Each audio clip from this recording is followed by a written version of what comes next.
ganda oh.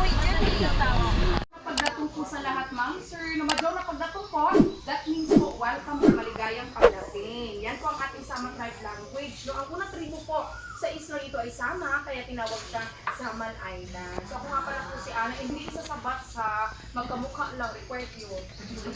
So meron na po ako short discussions, of course, no, all about importance of the bat sa ating ecosystem, lalong-lalo na sa atin dito sa Davao Region. So by the way, bago ang lahat, nanalo pala tayo sa Guinness World Records noong 2010 February 1. So nakuha po natin ang titulong may pinakamaraming isang species na fruit-eating bat sa buong mundo, which is very, unique, sabi ni Dr. David Walden, isa sa chiropterologist natin, kasi commonly, ang cave daw may 4 or mix talaga na species sa isang cave. Pero sa atin, isa lang ang nakita. Isa lang. Si Geoffroy Rousset, no, or tinatawag sa atin in local terms na kulalapnit, kabiyaw, kabag, paniki, kwaknit, at marami pang andaan naman Alam ang Francis yun. Ulit yung mga Francis, may beef daw. Kwaknit. Kwaknit. Kwak na lang ko ate. So meron tayong approximately 1.8 millions na bats noon, pero ngayon, dumating kayo. May mga na tayo, may mga hybrid. So meron na tayong more than 2 millions na bats population. So until now, yes, tayo pa rin ang title holder sa Guinness World. Wow! Mas marami pa sila sa amin sa Saman. Kaya na sa mga pulang-pulang 300,000, sila millions na. So pagbalik mo ba't na mag-orient? Kami, andun na kami sa cave. Sakay. Nakakuwan na kami.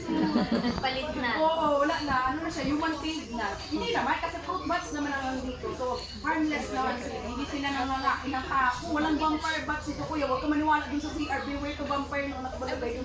Tinatakot lang kayo. So now, let's discuss ano ba ang contribution or benefits or nagagawa contribution ng panlaki sa ating kalikasan, lalong-lalo na sa atin sa Davao Region. So pag sinabing paligid kasi, ang naiisip kaagad natin, mga pantinanula natin, mga paligid or mga kampo ng kadiliman. Diba? Pag sinabing paligid, aswang man yan, manananggal, baktera, at yung COVID, yun yung latest na talagang binlain sa kanila, kawawa ang mga bats. Kung makapagsalita lang mga bats, uy, vaccinated kami lahat.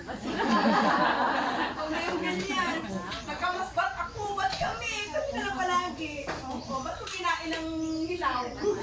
Hindi naman. So actually, nakakain talaga ang bats before, at saka, meron silang COVID, no? Meron carrier, some of them are carrier, but there are no evidence of transmission. Hindi siya, basta-basta nakukuha ng tao, no, directly or easily. Kasi daw, yes, kung easily transmitted siya, dito sa noon pa, at hindi dito sa kumakain ng mga ganito, nagka-COVID. At saka kami dito, since 2006, okay kami, reviews ang guest kami, hindi naman nagka-COVID sa amin. Ako na 200 years old na ako. Dati pa rin, sa amoy lang tayo na lahat. Yun ang vitamin sa amin. So yun na nga, there are no evidence of transmission. So now let's discuss the contribution, no? Nocturnal trees. Pag sinabing nocturnal trees, ibig sabihin, ang flowers ng trees na yun, nag-bloom lang during night time. Maliban sa flowers na minimum, nag-bloom yun anytime. Teka lang, uwi na ako. Nag-bloom lang. Ayun na nga, no? May mga flowers, like blooming flowers, like, for example, ilang-ilang. Diba? Ang mga flowers na nag-bloom na sa gabi. Dama de noche. Dragon fruits flowers, breadfruit flowers, avocados, no, bananas, and our famous endemic durians flowers. Yes! No, dito ko lang dinalaman na may flowers ang durian at bumubuka siya ng gabi. Nagbubuka siya ng nighttime, tapos seasonal. Ano siya? 3 months, a year lang talaga. Pero kasi ngayon, yung pag sinabing endemic, yung native sa atin, yung mga maliliit talaga. Kasi ngayon, nagka-affirm na lang ating mga bats, mga durian, may mga malalaki na, di ba? May mga barong shades na. Maliit lang talaga ang endemic or native sa atin. Pero isa din sa pinakamasarap na na durian sa buong mundo, yung native dati na durian. So naturally, nag-bloom lang yung maximum of 4 hours nighttime. Ang mga bats, ang main pollinator sa oras na yon. Kaya ganun yung amoy ng durian, nagtataka kayo, bakit ganyan ang amoy ng durian? Dapat ang pleasing yung amoy kasi nga kinakasa siya, fruit siya, bakit ganun ang amoy? Kasi strategy yun ng durian o puno ng durian para maka-attract ng paniki. Ano yung sa paniki kasi, na-a-attract sila sa amoy. Hindi sila na-a-attract. Iba butterflies na na-attract sila physically doon sa magagandang flowers, sa colorful flowers, sa mga in other words, ano yung mga busy butterflies, mga judgmental, pamaghusga. Nanghusga sila sa panglabas, sila kaanyuan sa appearance. Samantalang mga paniki, kahit anong itsura ng flowers mo,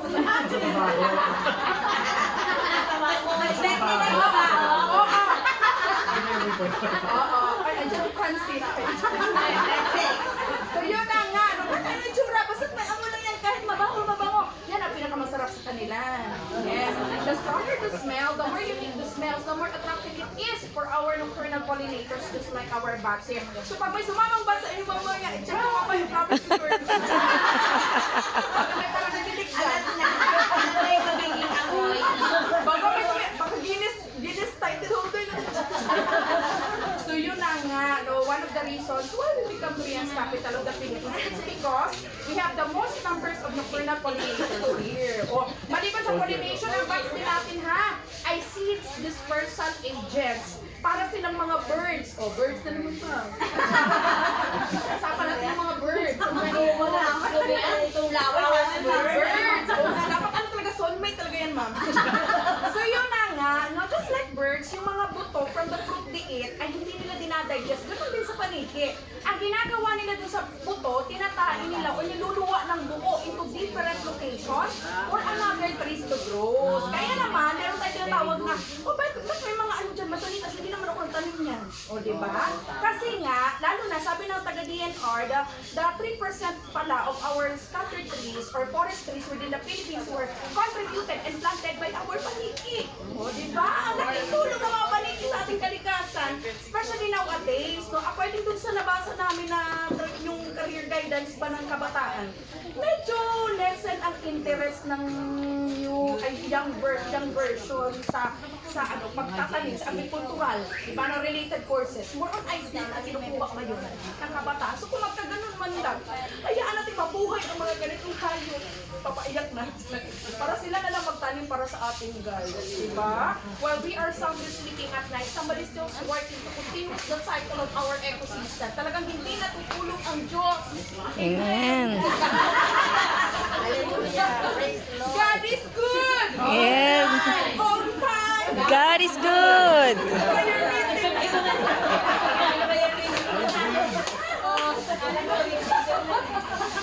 So yun na nga guys, no, bats are talagang very significant yung kanilang nagagawa sa ating kalikasan. So now, let's talk about our cave. Cave na naman po isa pa. Butas na mga grabe yung talaga yung puta. alam mo lang, dyan nagsisimula ang lahat ng butas. So dito, isang cave lang, actually isang cave lang ang meron sa dito, pero pahaba siya. Almost 300 feet yung haba niya, para siyang tunnel. Pag ganun siya. Tapos meron siyang butases, sino man? Oo, plural yun. Butases. Oh yes. Na interconnected or magkakarugtong. Kayo po ay dudungaw lang sa bawat butas. Hindi kayo papasok sa butas. Ay, bawal. Ay, may kasi yung butas, syempre, hindi kami nag-harvest ng tayo dito urbano. Matindi yung amoy ng butas. May amoy. May paniki, may pagkain, may kumakain. No? Di ba kuya, if there are preys, there are predators. Di ba? Syempre, may mga hayop doon, may mga ibang hayop. Ano yung ex ko? Kanya siya. Kain ko sa bayawang. Dali yung mga ex ko dito. Yes. Siya, nalaman namin. Ay, dinala nyo na huli. Dinala nyo dito. Yes, sama kasi niyo sa promotion. Oo nga, bring your exes here.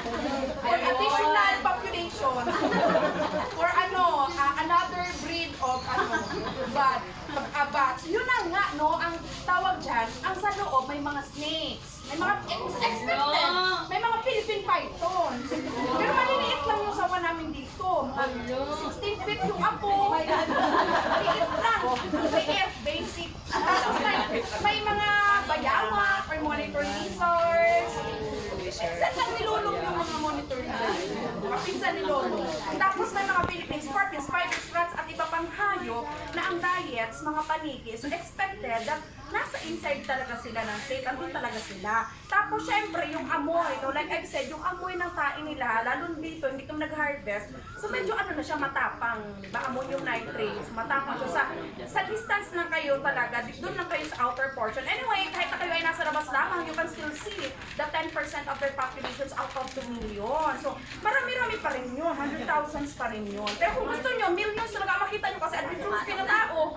Ay, gusto namin millions, gusto namin millions sa makita namin na lumilipad analin. Ana, no? So, kung gusto nyo, balik kayo mamayang gabi. Kasi sila ang lalabas para sa inyo. Yes, we are offering night tour or we call it Venture Bats Emergence Night Tour. That's the best time. Nire-recommend ko siya pag maganda ang panahon, guys. Lalong-lalo na pag maliwanag ang buwan. Yes.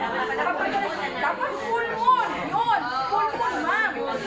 Kasi ngayon, pag ganito ang panahon, hindi masyadong maganda, yung lumalabas niya, lumalabas lang sa cave, yung mga ano lang, yung mga may raincoat lang. Medyo yamanin lang, no? Ang lumalabas, kung nakakalabas, no? So yun na nga, pag maganda ang panahon, lalo na pag full moon, ang ganda nun kasi gumagawa sila ng circadian flight. Gumagawa sila po yun ng tornado formation, yung paikot-ikot na formation. Totoo yun na sa mga movies na may ikot-ikot ang bats habang lumilipad. Napakaganda nun. So dito, it starts 6, no, it ends almost, tawag dyan, almost 6:30, almost 30 minutes nilang ginagawa ang tornado-like formation na yun. Bakit nila ginagawa yun? Para malito ang mga malalaking ibon kung sino ang kakainin. Kasi nga, ikot sila ng ikot. Parang defense mechanism nila. So parang farewell move na nila yun. Guys, good luck sa atin nila mga kawawa sa inyo. RIP na lang kung sino una makain. Para ma-intimidate ba, no? Para mukha silang malaki tingnan, no? So kawawa ang mga bats. Kinakain sila ng mga malalaking ibon like mga eagles, mga crows. Sila ang target. Sila kinakain. Kaya ginagawa nila ang circadian flight na yun. Tapos yung mata nila, ay naku, ang ganda ng mata nila pag nighttime, nag-red. Akala nyo, daming adik dito, uy. Nagpupuntahan mga DPS dito, akala nyo, daming adik dito. Hindi na pala yun. Yes, no? So yun na nga. Pero kailangan nyo magpa-book before 4 p.m. kung gusto nyo mag-avail ng night tour. Kasi may magpapaiwan man na staff, no? Kasi yung staff na magpapaiwan, yun ang iaalay nyo sa ahas para makalabas tayo.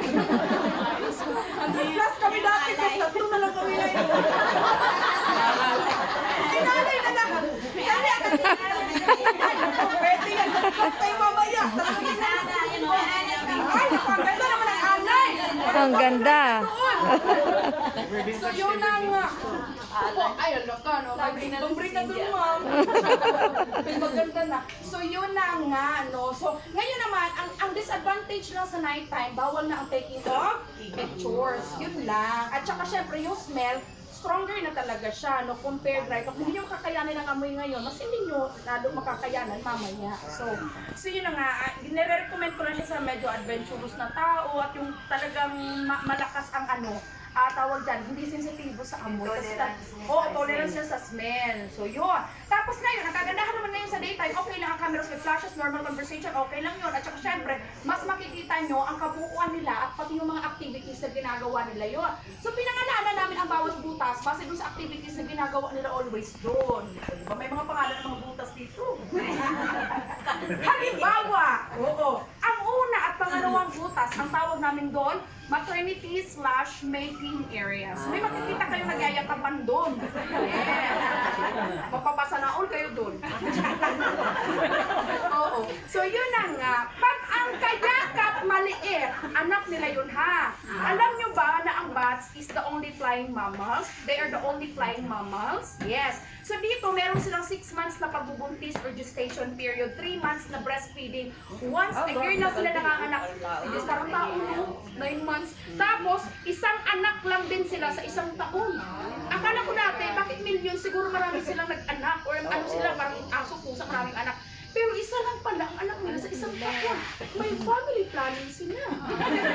One child policy sila dito. Eh bakit dumami ng ganyan? Isang anak lang pala. Ang reason talaga ng pagdami nila dito, sabi ni Dr. David, because of migration. They came from other destroyed cave because of human intervention. Siguro kinakain sila doon.